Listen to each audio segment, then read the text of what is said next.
ನರೇಂದ್ರ ಮೋದಿ ಅವರು ನಗರಕ್ಕೆ ಆಗಮಿಸ್ತಾ ಇದ್ದಾರೆ. ಇವತ್ತು ವಿವಿಧ ಕಾರ್ಯಕ್ರಮಗಳ ಉದ್ಘಾಟನೆ ಹಾಗೂ ಹಸಿರು ಗ್ರೀನ್ ಲೈನ್ಗೆ ಚಾಲನೆ ಕೊಡೋದಕ್ಕೆ ಈಗ ಮೇಕ್ರಿ ಸರ್ಕಲಲ್ಲಿ ಯಾವ ರೀತಿಯಾದಂಥ ಒಂದು ಪರಿಸ್ಥಿತಿ ಇದೆ ನೀವು ನೋಡ್ತಾ ಇರ್ಬೋದು. ನಗರ ರಸ್ತೆಯ ಇಕ್ಕೆಲಗಳಲ್ಲೂ ಕೂಡ BJPಯ ಬಾವುಟಗಳು ಇವತ್ತು ರಾರಾಜಿಸ್ತಾ ಇದ್ದಾವೆ. ಮೊನ್ನೆ ಅಷ್ಟೇ ರಾಹುಲ್ ಗಾಂಧಿ ಅವರು ರಾಜ್ಯಕ್ಕೆ ಆಗಮಿಸಿ BJP ಮತ್ತು ಚುನಾವಣಾ ಆಯೋಗದ ವಿರುದ್ಧ ಪ್ರಮುಖವಾದಂತಹ ಒಂದು ಆರೋಪವನ್ನು ಮಾಡಿ ಹೋಗಿದ್ರು. ಅದರ ಬೆನ್ನಲ್ಲೇ ಈಗ ಪ್ರಧಾನಿ ನರೇಂದ್ರ ಮೋದಿ ಅವರು ಇವತ್ತು ಬೆಂಗಳೂರಿಗೆ ಆಗಮಿಸ್ತಾ ಇರುವಂಥದ್ದು. ಬೆಂಗಳೂರಿಗೆ ಆಗಮಿಸ್ತಿರೋದ್ರಿಂದ ಬೆಂಗಳೂರಿನ 28 ವಿಧಾನಸಭಾ ಕ್ಷೇತ್ರಗಳ ಕಾರ್ಯಕರ್ತರಿಗೆ BJPಯ ರಾಜ್ಯ ಘಟಕದಿಂದ ಸೂಚನೆ ಹೋಗಿದೆ.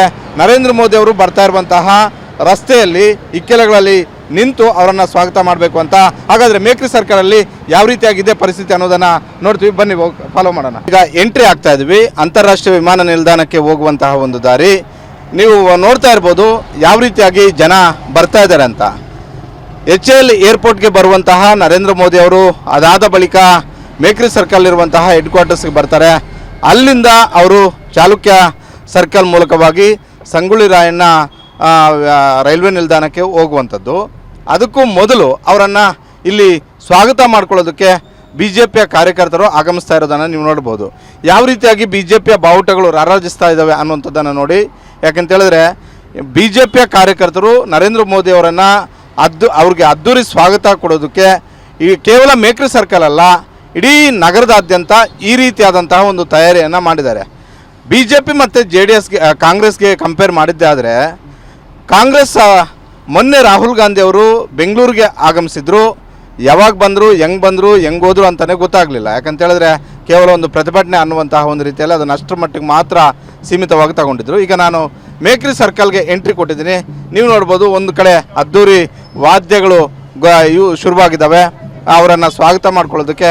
ಅದೇ ರೀತಿ ಎರಡೂ ಕಡೆಯೂ ಕೂಡ ಮೋದಿಯವರನ್ನು ಸ್ವಾಗತ ಮಾಡೋದಕ್ಕೆ ಕಾರ್ಯಕರ್ತರು ಯಾವ ರೀತಿಯಾಗಿ ನಿಂತಿದ್ದಾರೆ ಅನ್ನುವಂಥದ್ದನ್ನು ತಾವು ನೋಡ್ತಿರ್ಬೋದು. ಮೇಕ್ರಿ ಸರ್ಕಲ್ ಹೆಬ್ಬಾಳದಿಂದ ಬರುವಂತಹ ಆ ಕಡೆಯೂ ಕೂಡ ಜನ ನಿಂತಿದ್ದಾರೆ, ಕಾರ್ಯಕರ್ತರು ನಿಂತಿದ್ದಾರೆ. ಅದರಲ್ಲೂ ವಿಶೇಷವಾಗಿ BJPಯ ಪ್ರಮುಖ ಮುಖಂಡರುಗಳು ಮುಂದೆ ನಿಂತಿರೋದನ್ನು ತಾವು ನೋಡ್ತಿರ್ಬೋದು. ಈ ಕಡೆನೂ ಕೂಡ ಅದೇ ರೀತಿ ಜನ ನಿಂತಿರೋದನ್ನು, ಕಾರ್ಯಕರ್ತರು ನಿಂತಿರೋದನ್ನು, ಅವರನ್ನು ಸ್ವಾಗತ ಮಾಡೋದಕ್ಕೆ ನಿಂತಿರೋದನ್ನು ನೀವು ನೋಡ್ಬೋದು. ಮಾಧ್ಯಮದವರು ಕೂಡ ಇದ್ದಾರೆ. ಒಟ್ಟಾರೆ ನರೇಂದ್ರ ಮೋದಿಯವರು ಎಲ್ಲೆಲ್ಲಿ ಹೋಗ್ತಾರೆ, ಯಾವ ರೀತಿಯಾಗಿ ಅವರನ್ನು ಅದ್ದೂರಿಯಾಗಿ ಸ್ವಾಗತ ಕೊಡಬೇಕು ಅನ್ನುವಂತಹ ಒಂದು ಲೆಕ್ಕಾಚಾರವನ್ನು ಹಾಕಿದಂತಹ BJPಯ ರಾಜ್ಯ ಘಟಕ ಅವರ ಎಲ್ಲ ರೀತಿಯಿಂದಲೂ ಕೂಡ 8 ಪಾಯಿಂಟುಗಳನ್ನು ಮಾಡಿತ್ತು. 8 ಪಾಯಿಂಟುಗಳಲ್ಲಿ ಕಾರ್ಯಕರ್ತರನ್ನು ಕರೆದು ತಂದು ನಿಲ್ಲಿಸಿದ್ದಾರೆ ಅವ್ರಿಗೆ ಅದ್ದೂರಿ ಸ್ವಾಗತವನ್ನು ಮಾಡೋದಕ್ಕೆ. ಇದು ಮೇಕ್ರಿ ಸರ್ಕಲ್ ಪರಿಸ್ಥಿತಿ. ಅದೇ ರೀತಿ ಮುಂದೆ ಚಾಲುಕ್ಯ ಸರ್ಕಲ್ಲು ಮತ್ತು ಸಂಗೊಳ್ಳಿ ರಾಯಣ್ಣ ಬೇರೆ ಬೇರೆ ಕಡೆಯೂ ಕೂಡ ಇದೇ ರೀತಿಯಾದಂಥ ಕಾರ್ಯಕರ್ತರನ್ನು ನಿಲ್ಲಿಸಿ ಅವ್ರಿಗೆ ಭವ್ಯವಾದಂಥ ಒಂದು ಸ್ವಾಗತವನ್ನು ಕೊಡುವಂತಹ ಒಂದು ಕೆಲಸವನ್ನು ಮಾಡ್ತಾ ಇದ್ದಾರೆ. ಹೀಗಾಗಿ ಇಲ್ಲಿ ಒಟ್ಟಾರೆ ಮೇಕ್ರಿ ಸರ್ಕಲ್ ಬಳಿ ಹೆಬ್ಬಾಳ, ಯಲಹಂಕ ಹಾಗೂ ಬ್ಯಾಟರಾಯನಪುರ ಸೇರಿದಂತೆ ಹಲವು ವಿಧಾನಸಭಾ ಕ್ಷೇತ್ರಗಳ ಕಾರ್ಯಕರ್ತರು ಆಗಮಿಸಿದ್ದಾರೆ.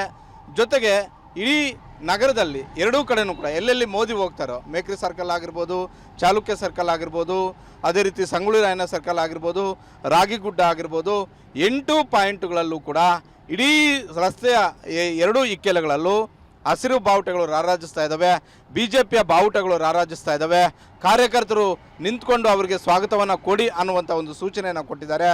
ಹೀಗಾಗಿ ಬೆಳಿಗ್ಗೆಯಿಂದಲೇ ರಾಹುಲ್ ಗಾಂಧಿ ಬರುವ ನರೇಂದ್ರ ಮೋದಿ ಅವರು ಬರೋದಕ್ಕೂ ಮೊದಲೇ ಕಾರ್ಯಕರ್ತರು ಆಯಾ ಸ್ಥಳಗಳಿಗೆ, ನಿಗದಿತ ಸ್ಥಳಗಳಿಗೆ ಆಗಮಿಸಿ ಅವರನ್ನು ಸ್ವಾಗತ ಮಾಡೋದಕ್ಕೆ ನಿಂತಿದ್ದಾರೆ. ಒಟ್ಟಾರೆ ಇನ್ನೂ ಕೂಡ ಜನ ಬರ್ತಿರೋದನ್ನು ನೀವು ನೋಡ್ತಿರ್ಬೋದು. ಇನ್ನು ಅವರು 11 ಗಂಟೆಗೆ ಇಲ್ಲಿಗೆ ಮೇಕ್ರಿ ಸರ್ಕಲ್ಗೆ ಆಗಮಿಸೋದು, ಇನ್ನೂ ಕೂಡ 1 ಗಂಟೆ ಸಮಯ ಇದೆ.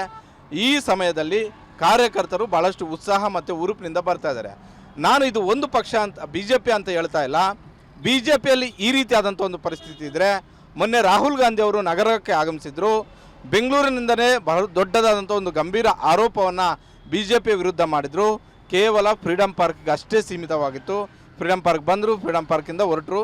ಕಾರ್ಯಕರ್ತರಿಗೂ ಕೂಡ ಅಷ್ಟೊಂದು ಉತ್ಸಾಹ ಮತ್ತು ಹುಮ್ಮಸ್ಸು ಇರಲಿಲ್ಲ. ಅದೇ ರೀತಿ ಮುಖಂಡರು ಕೂಡ ಈ ರೀತಿ ತಯಾರಿಯನ್ನು ಮಾಡಿಕೊಂಡಿರಲಿಲ್ಲ. ಆದರೆ BJPಯ ರಾಜ್ಯ ಘಟಕ ಮತ್ತು BJPಯ ರಾಷ್ಟ್ರೀಯ ನಾಯಕರುಗಳು ಕಳೆದ 2014ರಿಂದ ನಾವು ನೋಡಿದ್ದೇ ಆದರೆ ಇವತ್ತಿನವರೆಗೂ ಕೂಡ BJP ಇಂಥ ಒಂದು ಅವಕಾಶಗಳು ಸಿಕ್ಕಾಗ ಆಯಾ ರಾಜ್ಯಗಳಲ್ಲಿ ಯಾವಾಗ ಮೋದಿ ಅವರು ಬರ್ತಾರೋ ಮೋದಿ ಅವರಿಗೆ ಅದ್ದೂರಿ ಸ್ವಾಗತವನ್ನು ಕೊಡುವಂತಹ ಹಾಗೂ ಮೋದಿ ಅವರ ಗಾಳಿಯನ್ನು ಅವರ ಕಾರ್ಯಕರ್ತರಿಗೆ ಟಚ್ ಮಾಡುವಂಥ ಒಂದು ಕೆಲಸವನ್ನು ಬಿ ಜೆ ಪಿ ಮಾಡ್ತಲೇ ಬರ್ತಿದೆ. ಹೀಗಾಗಿ ಸಹಜವಾಗಿ ಬಿ ಜೆ ಪಿ ಪದೇ ಪದೇ ಸಕ್ಸಸ್ ಆಗ್ತಿದೆ. ಇದನ್ನು ಕಾಂಗ್ರೆಸ್ ಸೇರಿದಂತೆ ಬೇರೆ ಯಾವುದೇ ಪಕ್ಷವೂ ಕೂಡ ಅಳವಡಿಕೆ ಮಾಡ್ಕೊಳ್ಳದೆ ಇರೋದೇ ಇವತ್ತು ದೇಶದಲ್ಲಿ ಬಿ ಜೆ ಪಿ ಪದೇ ಪದೇ ಅಧಿಕಾರಕ್ಕೆ ಬರೋದಕ್ಕೂ ಕೂಡ ಕಾರಣ ಆಗ್ತಿದೆ. ಅದೇ ರೀತಿ ವಿಪಕ್ಷಗಳು ಇನ್ನಷ್ಟು ವೀಕು ಕೂಡ ಆಗೋದಕ್ಕೆ ಕಾರಣ ಆಗ್ತಿದೆ.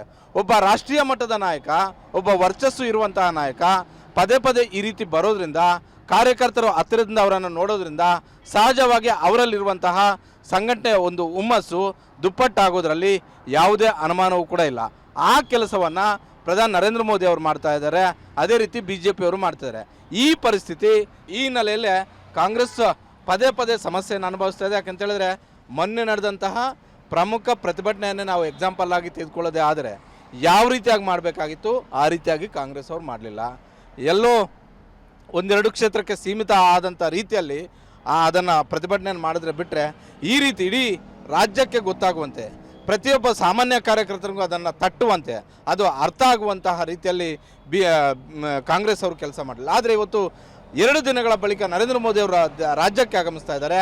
ಈ ಸಂದರ್ಭದಲ್ಲಿ ಬೆಂಗಳೂರಲ್ಲಿ ಎಲ್ಲೋ 2 ಕಡೆ ಇರುವಂತಹ ಕಾರ್ಯಕ್ರಮವನ್ನು ಇಡೀ ರಾಜ್ಯಾದ್ಯಂತ ಪ್ರಚಾರ ಮಾಡುವಂತಹ, ಇಡೀ ರಾಜ್ಯದ ಪ್ರತಿಯೊಬ್ಬ ಕಾರ್ಯಕರ್ತರಿಗೂ ಗೊತ್ತಾಗುವಂತಹ ಒಂದು ರೀತಿಯಲ್ಲಿ ಬಿ ಜೆ ಪಿಯ ರಾಜ್ಯ ಘಟಕ ಮಾಡಿದೆ. ಹೀಗಾಗಿ ಬಿ ಜೆ ಪಿ ಸಹಜವಾಗಿ ಇದನ್ನು ಭಾಳಷ್ಟು ಎನ್ಕ್ಯಾಶ್ ಮಾಡ್ಕೊಳ್ತಾ ಇದೆ. ಇದರಲ್ಲಿ ಯಾವುದೇ ಅನುಮಾನವೂ ಕೂಡ ಇಲ್ಲ. ಒಟ್ಟಾರೆ ಎರಡೂ ಪಕ್ಷದ ವಾತಾವರಣ ನೋಡಿದ್ದೆ ಆದರೆ ಕಾಂಗ್ರೆಸ್ ಪ್ರತಿ ಬಾರಿನೂ ಕೂಡ ಕಾರ್ಯಕ್ರಮ ಆಯೋಜನೆ ಮಾಡೋ ವಿಚಾರದಲ್ಲಾಗಿರ್ಬೋದು ಪ್ರತಿ ಬಾರಿನೂ ಎಡವಿದೆ. ಹಾಗಾಗಿ 2014ರಿಂದ ಇವತ್ತಿನವರೆಗೂ ಕೂಡ ಪ್ರತಿ ಚುನಾವಣೆಯಲ್ಲೂ ಕೂಡ ಎಡುತ್ತಾ ಇರುವಂಥದ್ದು. ಆದರೆ ಇಂಥ ಅವಕಾಶಗಳು ಬಂದಾಗ ಆಯಾಯ ರಾಜ್ಯಗಳ ಬಿ ಜೆ ಪಿ ಘಟಕಗಳು ಆ್ಯಕ್ಟಿವ್ ಆಗ್ತವೆ. ಪ್ರಧಾನಿ ನರೇಂದ್ರ ಮೋದಿ ಅಂತ ಹೇಳಿದಾಗ ಅವರು ಸಹಜವಾಗಿ ಡಬಲ್ ಆ್ಯಕ್ಟಿವ್ ಆಗ್ತಾರೆ. ಹಾಗಾಗಿ ಬಿ ಜೆ ಪಿಗೆ ಅದು ರಾಷ್ಟ್ರ ಮಟ್ಟದಲ್ಲಿ ಪ್ಲಸ್ ಆಗ್ತಿದೆ.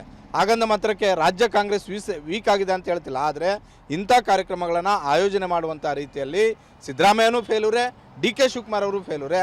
ಆದರೆ ಬಿ ಜೆ ಪಿ ಅದರಲ್ಲಿ ಸಕ್ಸಸ್ ಆಗಿದೆ ಅಂತಲೇ ಹೇಳ್ಬೋದು. ಕ್ಯಾಮ್ರಾಮನ್ ವಿಜಯ್ ಜೊತೆ ಮಾರುತಿ ಪಾವಗಡ, ಗ್ಯಾರಂಟಿ ನ್ಯೂಸ್, ಬೆಂಗಳೂರು.